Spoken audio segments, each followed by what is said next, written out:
कश्मीर के पहलगाम में हुए टेररिस्ट हमले को लेकर कैंडल मार्च रैली निकाली गई। मुंबई अंधेरी वेस्ट के सेवान बंगलो नाना नानी पार्क में ऑर्गेनाइजर सुंदरी ठाकुर की जानिब से ये कैंडल मार्च किया गया।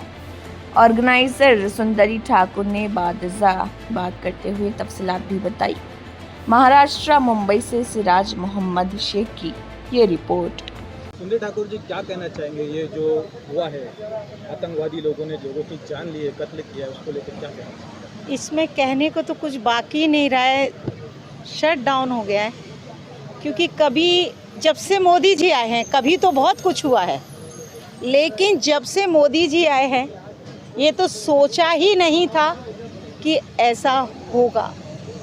मतलब ऐसा अल्फाज नहीं आ रहे हैं कि हम उनके घर वालों को ऐसे मतलब बोलते हैं ना कि उनको हम थोड़ा सा दिलासा हम वो भी नहीं दे पा रहे, क्योंकि हम इतने शौक में हैं। तो उनका तो आप समझ सकते हैं कि उनकी स्थिति इस वक्त क्या होगी। और मैं अपने मोदी सरकार का बहुत शुक्रिया अदा करती हूँ, लेकिन एक बात ज़रूर कहना चाहूँगी कि वो हमारे देश के प्राइम मिनिस्टर हैं और 100 करोड़ जनता के वो राजा हैं। मैं अपने प्राइम मिनिस्टर से ये ज़रूर कहूँगी, एक से कुछ नहीं होगा, 3 से भी कुछ नहीं होगा। ये तो हमको समझ में ही नहीं आएगा, 3 को मार देंगे तो ये तो गंदी नाली के कीड़े हैं। मैं कहती हूँ ना, जो वहाँ की फ़ौज बैठी है ना, वहाँ से सर आने चाहिए। इनसे सब्र नहीं, ये मोहरे हैं। इनका क्या है? इनको पैसे दे के बरगला के बोलना करना, ये तो मोहरे हैं। यहाँ नहीं देखते, यहाँ बच्चे 18 आपके बच्चे लंदन पेरिस घूम रहे हैं और वो बेचारे यहाँ रोड पे। तो ऐसे ही वो उनको वहाँ से मोटी सब घुमा फिरा के समझा के किताबें पढ़ा के ये अपने बच्चों को कभी देखा है शहीद होते या उनको गोली चलाते? उनको अगर ऐसे हो तो पहले अपना बेटा भेजे ना इसमें फ़ौज में और कहे कि जा कश्मीर पे गोली चला कर तू वापस आ। उसको तो कभी नहीं आने देंगे और ना खुद कभी आते हैं। यही तो जनता की आजकल मतलब जनता समझ ही नहीं रही है सदियों से कि ये खुद क्यों नहीं उस जंग में जाते हैं, ये हमें क्यों भेजते हैं जंग में। लेकिन नहीं, मैं मोदी जी सच में आप 100 करोड़ जनता के राजा हैं, प्रिंस हैं। हम इससे बिल्कुल खुश नहीं है कि वो 4 तो सर आने ही आने हैं। 1 है, 3 कहाँ जाएंगे, वो तो आने ही है, उसकी कोई गिनती नहीं है। लेकिन हमें वहाँ की जो फ़ौज बैठी है ना, उन सरदारों के सर जब आएंगे इधर, तब हमारे हिंदुस्तान को लगेगा कि हमारा भाईचारा अब ये रहने वाला है। नहीं तो ये भाईचारा ऐसी ही घटना एक पुलवामा में पहले हुई थी। अभी देश भर के लोग वहाँ पे घूमने के लिए गए थे, आतंकवादी लोग ने उनको निशाना बना दिया। क्या डर लगेगा अभी वहाँ पे? ये देखिए, आज वो कश्मीरी से पूछो, वो बड़े टाइम के उभर के आए थे, सालों में पत्थर मारना बंद हुआ उनका, बच्चे स्कूल जाने लगे। वो उनके पास इतनी बुकिंग के वो कल बता रहे थे, बुकिंग भी लेने को मना कर रहे, इतने बुक है वहाँ के ड्राइवर। तो उनको पूछो, वो रो रहे हैं। उनमें से भी एक शहीद हुआ हमारी उनके साथ। एक मुस्लिम भी जादू, मैं वही तो कह रही हूँ ना, हमारी उसमें से उसने पकड़ा बंदूक कि आप ये परदेसी हैं, लेकिन उसको ही गोली मार दिया। अब तो नमाज पढ़ रहे हो, माफ़ी अल्लाह से मांग रहे हो कि हमने एक मुस्लिम को मार दिया। एक मुस्लिम को मारना इतना गुनाह और हिंदू को मारना यानी इतनी बड़ी खुशी। तो मैं तो मोदी जी इस बात से जब खुश होंगी, आज जिनके लिए ये हमने कैंडल मार्च रखा, जितने भी हमारे लोग यहाँ उपस्थित हैं, ये सभी ये चाहते हैं। हम वो 4 से तो बिल्कुल खुश नहीं है, वो तो कचरे के डब्बे हैं। लेकिन वहाँ के जिस दिन फ़ौजों के सरदारों के सर आएंगे हिंदुस्तान में, और मैं कहती हूँ जो सर्जिकल स्ट्राइक वो कुछ भी नहीं थी, अब जो होगी वो सफाया होगी। नहीं तो मोदी जी दिल बहुत टूट जाएंगे। फिर हमारी आगे की पुश्तें क्या सोचेंगी, वो तो ख़त्म हो जाएंगी। हमारा राजा इस समय ऐसा बैठा है कि अगर जो चाहे कुछ भी कर सकता। और ये मैं कहती हूँ, ये होगा और होके रहेगा। ये हमारे भाइयों से दुश्मनी कराना, ये कराना आपस में, मैं तो अपने भाइयों से, हिंदुस्तान के भाइयों से ये कहना चाहती हूँ, अभी भी समझो, अभी भी सुधरो। सभी से ये निवेदन करती हूँ, भाईचारा मत ख़त्म करो। ये नाली के कीड़े हैं, इनको तो आज नहीं कल मरना है, कर्मा लौट के आता है, चाहे वो हिंदू हो या मुस्लिम हो, कर्मा ज़रूर लौट के आएगा। कुत्तों की मौत मारे जाओगे। पाकिस्तान में खाने के वांदे नहीं है, बात बनाने के इतने इतने बड़े वांदे हैं। उनके खिलाफ कोई बोल दे, वो आरजू थी, मैंने टीवी पे देखा, उसको बंद कर दिया किसी कमरे में। मतलब वो जो रिपोर्टर थी, अगर वो हिंदुस्तान के लिए बोलती थी कि सही है, मोदी जी के लिए वो मोदी जी का नाम लेती थी। जैसे वो कह के गए ना, उसने लेडी ने कहा कि मेरे हस्बैंड को मारा है तो मुझे भी गोली मार दो, तो उसने क्या क्या टेल मोदी को बोलो कि हमने ये मारे हैं, तुमको उसके लिए छोड़ रहे हैं, जाओ मोदी को जा। तो मतलब तुम ना मर दो, क्या करोगे तुम? मोदी को जाके मिलो ना, औकात तो है नहीं मिलने की। जंगलों में से घुस के कुत्ते की तरह जिंदगी जीते, पेट पे रोटियां बांध के घूमते, तुम्हारी कोई जिंदगी है? अब तो कुत्ते की भी जिंदगी नहीं रहेगी। एक के पीछे अब कितने जाएंगे? 16 हमारे गए ना, 16,000 वापस ले लेंगे, ये हम कह रहे हैं आपसे। और मोदी जी ये आपको करना पड़ेगा, नहीं तो हमारे बच्चे, सच में कह रही हूँ, हम अपने बच्चों को कहानी सुनाना बंद कर देंगे, क्योंकि हमें पता है हमारे देश का राजा ऐसा है, अगर वो चाहेगा और वो होगा। हमारे गृह मंत्री अमित शाह जी से भी मैं यही कहूँगी कि अमित शाह जी इतनी बड़ी बड़ी चीज़ कर दी, अब तो एक नामो निशान ख़त्म ही कर दीजिए। रोज़ रोज़ का कहते हैं ना, रोज़ रोज़ के रोने से एक दिन का रोना बढ़िया। आर या पार ख़त्म करके पाकिस्तान को दिखा दीजिए कि हम क्या, ये हमारे बच्चे 18 साल, मतलब 18 को शादी हुई और 21-22 को उसको गोली मार दी। एक हफ्ता भी पूरा नहीं हुआ। और मैं तो कहती हूँ जिसके भी गए, चाहे वो 50 साल के 60, लेकिन दर्द उनको, जब हम लोगों को सुन के इतना खून खौल रहा है तो उनको कितनी तकलीफ़ हो रही होगी। उनको तो हम ये भी नहीं कह सकते कि नहीं आप मत रोइए, क्योंकि ये शब्द भी नहीं कहने को हो पाएगा। तो मेरा ये निवेदन है मोदी जी, ये हमारी सबकी जनता की, इस देश की धरती की आवाज़ है कि प्लीज़ पाकिस्तान को सबक अब सिखा देना चाहिए। बहुत हो गया, प्लेन गायब कर लेना, ये गायब कर लेना, हो अब यही गायब हो जाएंगे ना, तब कहानी शांत आएगी। और अब वक्त आ गया, कहते हैं ना, जब गीदड़ की मौत आती है ना तो शहर के किनारे आता है। तो अब दिन पूरे हो गए थे, इतने दिन चुप थे, अब दिन भर गए। ऊपर वाले ने कहा जाओ 4 भेज दो और 40 लाख दे दो वापस। ये एक बहुत दुखद हादसा हुआ है, जिसमें कि आतंकियों ने, जो सिविलियंस अपने वहाँ घूमने के लिए गए थे, उन 26 लोगों की उन लोगों ने हत्या कर दी। और पूछ के कि आपका धर्म क्या है या आपका नाम क्या है, और ये इंश्योर किया कि जिनको भी वो गोली मार रहे थे वो हिंदू हैं। और इतना मतलब ये भयानक कहना चाहिए कि इंसिडेंस रहा है कि जिसमें इतने सारे शहीद हो गए। 26, उनमें से एक नेपाली भी है, from Nepali origin, rest were all Indians. तो मुझे बहुत दुख है इस हादसे पर, और मैं अपनी शुभकामनाएं देता हूं उनकी आत्माओं की शांति के लिए जो इसमें शहीद हो गए।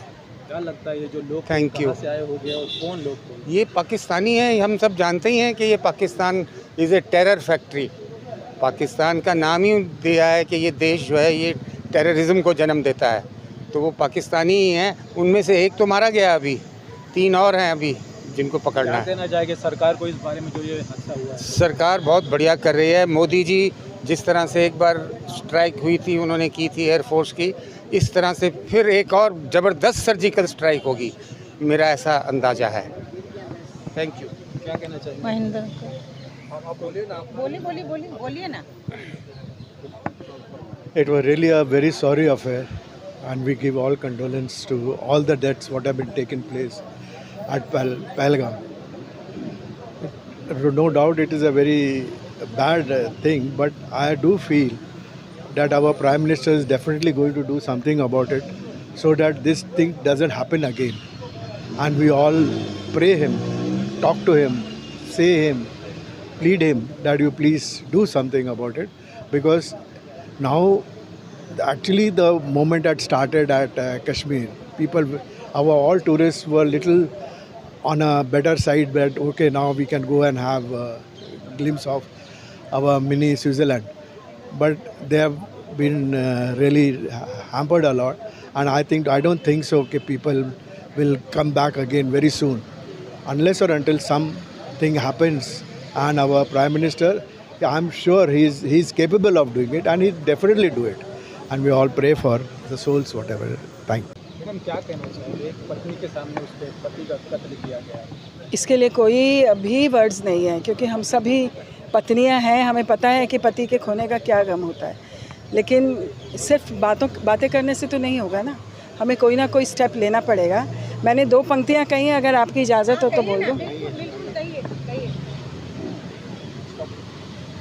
टेररिस्ट अटैक इसको बोला गया है, टेररिस्ट अटैक है। तो जब भी टेररिस्ट अटैक होता है, इंसानियत का खून होता है। मासूम लोगों की चीख पुकार सुन के ऊपर वाला भी रो देता है। हम ना तो सियासत से मतलब है, ना सियासतदारों से। हमारे लिए तो हमारा परिवार ही सब कुछ होता है। सरकारें तो आएंगी भी और जाएंगे भी, पर हमारे ज़ख्मों का कभी कोई अंत नहीं होता है। किससे शिकायत करें और क्या कहें, सबकी अपनी अपनी डफली और अपना अपना राग होता है। जिनके घरों में जो मर जाता है ना, उनसे जाके पूछो, उनके घर में ज़िंदगी भर का सन्नाटा हो जाता है। तो ये जो हुआ है ना, ये बहुत ही बुरा हुआ है। अभी ये जो हादसा हुआ है ये तो बहुत दुखद है, हम सबको मालूम ही है। आज सुबह मैं विनय नरवाल के अंतिम संस्कार का मैं वीडियो देख रहा था, देखा नहीं गया वीडियो। तो आप इमेजिन करो कि उस परिवार पे क्या बीतरी होगी। जो हम वीडियो नहीं देख सके तो उस परिवार पे क्या बीतरी होगी, जो कि हनीमून के लिए वहाँ गए थे और ऐसा बड़ा और डेड बॉडी लेके आए वहाँ से। तो मासूम बच्चे के सामने उसके बाप का कत्ल किया। बात क्या आप देखिए, वो बच्चा ज़िंदगी भर भूलेगा नहीं उस हादसे को। अब देखिए, अब मैं आपसे बात कर रहा हूँ, मेरे रोंगटे खड़े हो रहे हैं। क्या कहना चाहिए? मैं ये कहना चाहूँगा कि अभी जैसे अभी हम सभी यही बोल रहे हैं कि मोदी जी के बारे में, मैं ये कहूँगा कि जो इन्होंने कल 5 स्टेप लिए हैं, ये स्लो पॉइजन है। ये धीरे धीरे ये स्लो पॉइजन उनके अंदर जाएगी और ये खात्मा हो के रहेगा। ये हो के रहेगा। हम सब बहुत एक्साइटेड हैं कि मोदी जी करें, लेकिन हर चीज़ का एक समय होता है, वो समय से ही करेंगे वो। अभी एक दिन में उन्होंने 5 कदम उठाए हैं और आगे देखिए क्या होता है। गुडवानी भाई सर, सबसे पहले तो बोलो। मैं doctor Prakash Gidwani, chairman international human right commission Mumbai. ये जो मूवमेंट हुआ है इतनी शर्मनाक है। एक कायर जो होता है ना, वो भी सोच के काम करता है, जो इन कमीनों ने किया है। मैं आज अगर यूनिफॉर्म में होता जैसे पहले था, खुदा का कसम इनकी ऐसी कब ऐसी वजह होती, पर जो हम माहौल है उसके हिसाब से हमें देखना पड़ रहा है कि कैसी इनकी पूरी हालत ख़राब कर दी जाए। अभी ऐसे पानी बंद कर दिया गया, ये कर दिया गया। No, he requires 1 surgical strike and that's the end of it as we did in Bangladesh. That is the only solution. जो हुआ था, इतनी तकलीफ़ है, अगर तुम किसी को पूछते हो तुम्हारा धर्म क्या, तुम्हारा ईमान क्या है, ये तो आज तक नहीं हुआ। जो आज हो रहा है, जो भी हुआ है आज की तारीख में, इतनी गंदी बात है ये कि एक आदमी को शर्म आता है कि इसके बारे में आगे बात की जाए। और रात दिन हम एक ही देखते हैं। मेरे जनरल बख्शी ने जो बोला है, हम लोग सब बैच पेट्स वो ज़माने के रहे हैं, कि immediate action is required and that's what we all support here. Colonel Sharma also is here. हमारा इंटरेस्ट इतना ही है कि इनको ऐसा कर दिया जाए कि वंस फॉर ऑल फिर ये पीढ़ी खड़ी नहीं होनी चाहिए। क्या लगता है सर, हमारे देश में आतंकवाद इतने ईजी आसानी से घुस जाते हैं, उसको लेके क्या? पहली बात तो ये है, जब तक हम यूनाइटेड नहीं रहेंगे तब तक ये सब होने लगेगा। आप चाहे मुंबई देखिए, चाहे दिल्ली देखिए, चाहे मध्य देखिए, चाहे कश्मीर, एक उनका खुद का ही आदमी जो घोड़ा चला रहा था उसको ही मार दिया गया। आप समझ सकते हैं कि किस लेवल की शर्मिंदगी और बेहूदीपन है, जो इसको मैं वर्ड्स नहीं बोल सकता हूँ कि it is required to have a quality reaction. वो क्वालिटी रिएक्शन कैसे होगा? जब हम यूनाइटेड खड़े रहेंगे। मोदी साहब, start doing it, don't waste time. Thank you. Manjeet Singh Uppal है, मैं पंजाब का बिलोंग करता हूँ। मैं जिले मरेकोले का women and child welfare society president हूँ। और मुझे इधर भी दीदी सुंदरी ठाकरे के साथ जुड़ने का मौका मिला और साथ में काफ़ी प्रोग्राम में मतलब अच्छा लगता है कि करना चाहिए। एक मुठ मैं देखता हूँ प्यार लोगों में। पता नहीं कौन है ये लोग जो चाहते हैं कि हिंदू मुस्लिम सिख ईसाई की लड़ाई लेके बैठे हैं। शायद मैं यही कहूँगा बार बार कि इनकी जो मन की इच्छा है ना, वो कभी कामयाब नहीं होगी। हिंदुस्तान हिंदुस्तान है, हिंदुस्तानी रहेगा। हर इंडियन एक दूसरे के लिए स्टैंड करता रहेगा। और हमें जो भी भटके हुए कुछ लोग हैं जो नहीं समझते, हिंदू मुसलमान की लड़ाई लड़ रहे हैं, जो कुछ भी कर रहे हैं, उनको भी मेरी बेनती करता हूँ मैं कि प्लीज़ अंडरस्टैंड करो, हम इंडियन हैं। यह जात पात, यहाँ धर्म, ये कुछ नहीं है। सिर्फ कर्म करो अच्छा, वो ही कमिंग बैक। ये ज़िंदगी बॉल की तरह है, जिस स्पीड से मारेंगे ना उसमें दीवार में, इस कमिंग बैक। वो चाहे कोई भी है, कैसे भी सोचते हैं वैसे ही कर्म हमारे साथ होगा। और दूसरा मैं रिक्वेस्ट करता हूँ, बेनती करता हूँ, जैसे सुंदरी बहन जी ने कहा, आप सभी के दिलों में है, अंदर उमंग है एक कि मोदी जी से कि एक बार इनका कीला न ठोक दो। ये बार बार ना बर्दाश्त नहीं होता, आग लगती है सबके मनों में। पर बेशक लोग अपने कितने पानी के बुलबुले लेके फिर रहे हैं अपने साथ, अपने आप को ठंडा कर रहे हैं, बट और कुछ नहीं चाहते। दुआ करते हैं कि ऐसे लोगों को ऐसी मौत मिले कि वो खुद तड़पते रहें सारी ज़िंदगी। कोई नमस्कार, मेरा नाम विजय माउंटेनियर है। मैंने कल लिखी है 2 पंक्तियाँ। अब तो कायर शब्द भी बेकार हो गया, अब तो कायर शब्द भी बेकार हो गया, पर इन भारत के सपूतों के आगे शहीद जुड़ गया, पर इन भारत के शहीदों के आगे शहीद जुड़ गया। इस देश की मिट्टी में मिलने में ही शान है, इस देश की मिट्टी में मिलने में ही शान है। कश्मीर से कन्याकुमारी तक ए तिरंगे तू हमारी आन बान शान है। कश्मीर से कन्याकुमारी तक ए तिरंगे तू हमारी आन बान शान है। बहुत दुख हुआ, बहुत दुख होता। और इसी जगह मैं 3 बार जा चुकी हूँ, मैंने कल फ़ोटो भी डाली है इसी जगह खड़ी होके।